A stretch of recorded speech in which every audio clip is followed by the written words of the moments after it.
श्री हरिवंश महाराज जी, आपके चरणों में कोटि कोटि प्रणाम। महाराज जी, संसार में सभी संबंध मिथ्या होने पर भी इनमें राग होता है। महाराज जी, जिन संबंधों से राग है वही निरंतर अपमानित करते हैं, फिर भी राग नहीं छूटता। महाराज जी, ऐसे में भजन के बिना ज्ञान नहीं होता और ज्ञान के बिना राग का त्याग नहीं होता। किसका है? हाँ, तो डट के भजन करे, अभी राग का त्याग हो जाएगा। उम्र क्या, करोड़ों जन्म हो जाएंगे, नहीं छूटेगा राग। करोड़ों जन्म हो गए, जहां जन्मते वहीं राग कर बैठते हैं। राग तो हमारे साथ ही रहता है ना। जिनसे राग करते वो नहीं रहते साथ, लेकिन राग तो रहता है ना। जिस वस्तु व्यक्ति स्थान का संयोग हुआ उसी से राग कर बैठते हैं। मान लो पूर्व जन्म में आप क्या थे, आपका कौन परिवार था, आपको पता नहीं, लेकिन इस जन्म में इस शरीर से राग, शरीर संबंधियों से राग, शरीर सेवन करने वाली वस्तुओं से राग। ये मेरा चम्मच, ये मेरी थाली, ये मेरा मकान, ये मेरा दुकान। इसी राग का नाश हो जाए तो परमात्मा प्राप्ति हो जाए। इसी के लिए विवेक की जरूरत है। विवेक के द्वारा ही राग का नाश होता है, और विवेक होता है भजन और संत समागम से। डट के भजन करो। देखो मीरा जी ने डट के भजन किया तो कहती, मेरे तो गिरधर गोपाल दूसरो न कोई, दूसरो न कोई। ये दूसरो न कोई ही वैराग्य है। दूसरो न कोई, भगवान के सिवा हमारा कोई नहीं है, और वास्तविक कोई नहीं है। ना कोई था, ना कोई रहेगा। दुनिया में लाखों का मेला जुड़ा, हंसा जब जब उड़ा तो अकेला उड़ा। कोई साथी तो गया नहीं। तो अगर ये ज्ञान हो जाए तो जीते जी वैराग्य करके सब में भगवत भावना करके सेवा करे, कोई परेशानी नहीं। लेकिन अपनापन भगवान से ना होने के कारण, शरीर और शरीर संबंधियों से अपनापन होने के कारण हमारे को भजन का आनंद नहीं आता, भगवान प्यारे नहीं लगते। ऐसी प्रीति जिनका नाम लेते रोमांच हो जाए, रसुप प्रवाह होने लगे, उसे तो भक्ति कहते हैं। अभी कहाँ भक्ति हमारे अंदर है? लड़का बहू की भक्ति है, परिवार की भक्ति है, नाना प्रकार के भोगों की भक्ति है, प्रभु की भक्ति कहाँ है? क्यों? असलियत में वो भक्ति आ जाए तो अभी आनंद आ जाए। तो नाम जप करो खूब। कौन सी मेहनत लगती राधा राधा रटने में, राम राम कहने में, कृष्ण कृष्ण कहने में। निरंतर अभ्यास करो, खूब नाम जप करो, देखो हृदय आनंदमय हो जाएगा। ऋतुश्री जी जयपुर से। राधा वल्लभ श्री हरिवंश महाराज जी, महाराज जी, प्रेम लक्षणा भक्ति क्या केवल गुरु कृपा से ही मिलती है?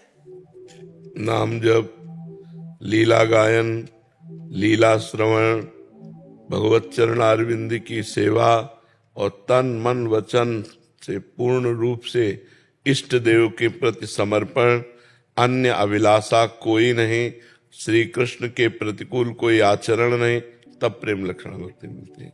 गुरु कृपा का ये स्वरूप है। जब तक नाम जप नहीं होगा, भगवत लीला कथा गायन श्रवण नहीं होगा, मूल मिलाकर के नवधा भक्ति नहीं, तो प्रेम लक्षणा भक्ति कहाँ से आ जाएगी? जब तक श्रवण कीर्तन स्मरण विष्णु पाद सेवन अर्चन बंधन सख्यात्म समर्पण 9 प्रकार की भक्ति नहीं, तो प्रेम लक्षणा भक्ति आ ही नहीं सकती है। श्रवण कीर्तन जितना अधिक होगा उतने भगवान की प्रति प्रियता बढ़ती है। शरणागति भी श्रवण से ही होती है। विभीषण जी कह रहे, श्रवण सुजस सुनि आयऊं, प्रभु भंजन भवभीर, त्राहि त्राहि आरति हरन, शरण सुखद रघुवीर। जब तक हम खूब भगवान की चर्चा नहीं सुनेंगे, नाम जप नहीं करेंगे, भगवत सेवा नहीं करेंगे, तो प्रीति कैसे हो जाएगी? सुनना, बोलना, देखना, खाना पीना, उठना बैठना सब भगवान के लिए हो, तब भगवान के चरणों में प्रीति होगी, और प्रीति का ही नाम प्रेम लक्षणा भक्ति है। ऐसे प्रेम लक्षणा भक्ति नहीं हो जाती। यही गुरु कृपा है कि हमारी नाम जप में प्रीति हो।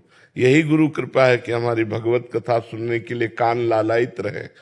आशा बसन व्यसन याति नहीं, रघुपति चरित होय तहाँ सुनहि। यत्र यत्र रघुनाथ कीर्तनम तत्र तत्र कृतमस्तकांजलिम वाष्पवारि परिपूर्ण लोचनम। हनुमान जी महाराज कैसे आंसू बहाते हुए जहां जहां भगवान की चर्चा होती वहां वहां वो सुनते हैं। तो हम 5200 रस में फिरे, खोजत नेह की बात, प्रिया प्रीतम के प्रेम की बात, भगवान के प्रेम की बात जहां हो रही हो वहां बैठकर सुनने का स्वभाव बनावे, खूब नाम जप करे, गुरु चरणों का संत चरणों का आश्रय रखे, तो प्रेम लक्षणा भक्ति प्राप्त हो जाती है। संत कृपा, भगवंत कृपा, गुरु कृपा का मतलब यही कि हमें साधन में प्रेम हो जाए। हमारी जो साधना है उसमें प्रेम हो जाए। साधना में प्रेम तो साध्य में प्रेम अपने आप हो जाएगा। अनूप सिंह भाकुनी जी। श्री हरिवंश। श्री हरिवंश महाराज जी। महाराज जी, कर्म, नियति, भाग्य और धर्म में क्या संबंध है? कर्म, नियति।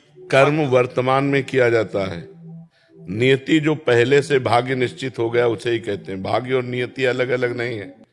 बोले इसकी नियति निश्चित है अर्थात तुम्हारा दैव प्रारब्ध निश्चित है, भाग्य निश्चित है। तो जो नियति शब्द है उसे भाग्य ही कहते हैं कि नियति ने निश्चित कर दिया है वही होगा। नियति माने दैव, दैव माने प्रारब्ध, प्रारब्ध माने भाग्य। चाहे दैव कहे, चाहे प्रारब्ध कहे, चाहे भाग्य कहे, चाहे नियति कहे, वो एक ही शब्द का पर्यायवाची दो शब्द है। अब रह गया कर्म और भाग्य। कर्म से ही भाग्य बनता है। तो जो पूर्व में हमने कर्म किए वो दो प्रकार के होते हैं, शुभ और अशुभ। शुभ का मतलब होता है पुण्य, अशुभ का मतलब होता है पाप। पाप और पुण्य रूपी कर्म से ही हमारे इस शरीर का निर्माण हुआ है और शरीर का प्रारब्ध निश्चित है। किस समय कहाँ कौन सी गति अच्छी या बुरी होनी वो नियति में पहले से लिखी है। नियति माने भाग्य, भाग्य माने प्रारब्ध, प्रारब्ध माने दैव। समझ पा रहे हैं आप? तो अब हम जो कर्म कर रहे हैं वर्तमान में इसे क्रियमाण कहते हैं। क्रियमाण माने नवीन कर्म। अगर हमारे नवीन कर्म अच्छे हो तो पुराने कर्मों को रौंद करके हम मंगल कर सकते हैं अपना, हम भगवत प्राप्ति कर सकते हैं। अगर नवीन कर्म भी बस दो ही रहे, शुभ और अशुभ, तो फिर भी हमारी दुर्गति रुकेगी नहीं। वो मनुष्य जन्म लेने के बाद भी पुनरपि जननम पुनरपि मरणम पुनरपि जननी जठरे शयनम ये होता रहेगा। समझ पा रहे हैं जी? राहुल जी पौरसा से। राहुल श्री हरिवंश महाराज जी, रामचरितमानस के अनुसार हनुमान जी ने रावण जी से कहा कि सबके देह परम प्रिय सबके स्वामी मारहु मोहि कुमारग सबके देह परम प्रिय स्वामी मारहि मोहि कुमारग गामी। जिन मोहि मारा तिन में मारे तिन पर बांधे तने तुम्हारे। हाँ, इसका क्या भाव महाराज जी, जानना मेरा चाहते? प्रश्न है कि देह भाव के त्याग और प्रभु की प्राप्ति के लिए शरीर को इतना कष्ट देना देह धर्म के विरुद्ध तो नहीं? अलग अलग संतों की रहनी देखी जाती है, गर्मियों में धूनी लगाए हैं, सर्दियों में वहां जो बात हो रही वहां संतों से जोड़ रहे हो क्या? वहां राक्षसों से युद्ध करने की बात हो रही। यही तो हम लोगों की कमी होती है कि कहीं की टांग, कहीं का हाथ, कहीं की आंख जोड़कर आकृति थोड़ी बना सकते हैं। वहां विषय क्या चल रहा है? राक्षसों को दंड देना। हनुमान जी से पूछते हैं कि तुम्हारा मैंने अपराध क्या किया? हमारा तुम्हारा कोई परिचय नहीं है। रावण पूछ रहा है तुम कोई राजा नहीं हो कि हमारा तुम्हारा वैर विरोध है? अशोक वाटिका को आके उजाड़ देना और हमारे अनुचरों को मारना। तो हनुमान जी उसी के अनुसार उत्तर देते हैं क्योंकि वो सामने देहाभिमानी रावण बैठा है। हनुमान जी परम ज्ञानी, ज्ञानी नाम अग्रगण्यम। क्या उत्तर दे रहे? बोले सबके देह परम प्रिय स्वामी मारे मोहि कुमारक गामी। तो जिन मोहि मारा तिन में मारे तिन पर बांधे तने तुम्हारे। मोहि न कछु बांधे कै लाजा किन चाहो निज प्रभु कर काजा। समझ पा रहे आप? उसका तात्पर्य वहां देह की प्रियता दिखाना हनुमान जी को नहीं है। हनुमान जी को ऐसे देहाभिमानी को सिद्धांत वर्णन करना है कि मैंने ऐसे नहीं मारा है। सबके देह प्रिय, तुम्हारे अनुचरों ने मुझे मारा, मैंने उनको मार दिया। वहां बात यह है हनुमान जी परम ज्ञानी कोई देह प्रिय महात्मा थोड़ी है, वो तो परम ज्ञानी महात्मा है। तो जो महात्मा जन तप करते हैं भगवान के लिए शरीर को कष्ट देते हैं। शरीर का कष्ट कोई कष्ट नहीं है। यदि मन परमात्मानंद में है और गर्मी सर्दी और सब भूख प्यास, तो इससे कोई फर्क नहीं पड़ता है। प्रीति जब भगवान से हो जाती है तो शरीर का कोई भाव महत्व नहीं रहेगा। ये झूठा है ना? झूठा ना ये कल था ना कल रहेगा। ये केवल वर्तमान में दिखाई दे रहा है, कल नहीं था, कल नहीं रहेगा। मतलब कल का तात्पर्य है जैसे आपकी आयु कितनी है? हाँ, तो 30 वर्ष पहले नहीं था ये रूप, और पता नहीं 30 सेकेंड बाद रहेगा कि नहीं रहेगा, इसका भरोसा नहीं है। तो ये टिकाऊ चीज नहीं है। तो इससे हमने जो प्रियता कर रखी है उस प्रियता को तप के द्वारा नष्ट किया जाता है। ये तप है। गर्मी सर्दी बरसात भूख प्यास मान अपमान ये सब सहना तप के अंतर्गत आता है। समझ पा रहे हैं आप? सर्वार्थ जी गाजियाबाद।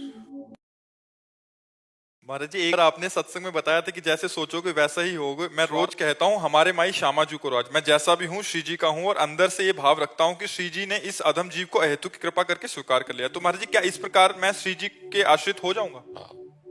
नाम जब करते रहो, ऐसा सोचते रहो, हो जाओगे, पक्का हो जाओगे, कोई संशय नहीं जी। वर्षा जी श्री हरिवंश महाराज जी। गुरुदेव भगवान, सत्संग में आपने बोला कि दृढ़ आश्रय लेना चाहिए। आश्रय ले लिया है, पर यदि कोई काम किसी से होता है तो हम उससे उसके संबंध में उसके मर्जी, कहने का भाव है इनका, थोड़ा सा कह रहे हैं कि अगर किसी से काम होता है तो हम उसके सामने तो बोलना ही पड़ता है कि आपकी कृपा आपने करवाया। तो ये श्री जी की उस समय जब आप कह रहे हैं तो आपको संबोधन करो।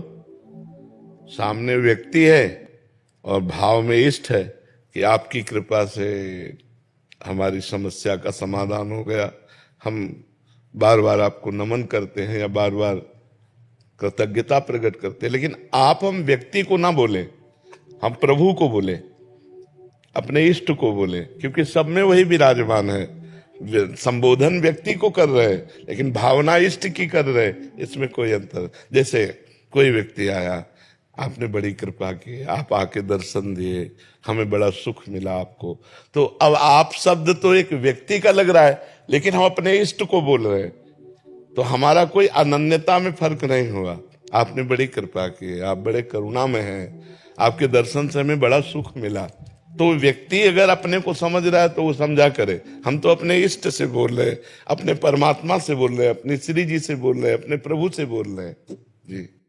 सिद्धार्थ सिंह जी हरिद्वार से। राधे राधे महाराज जी।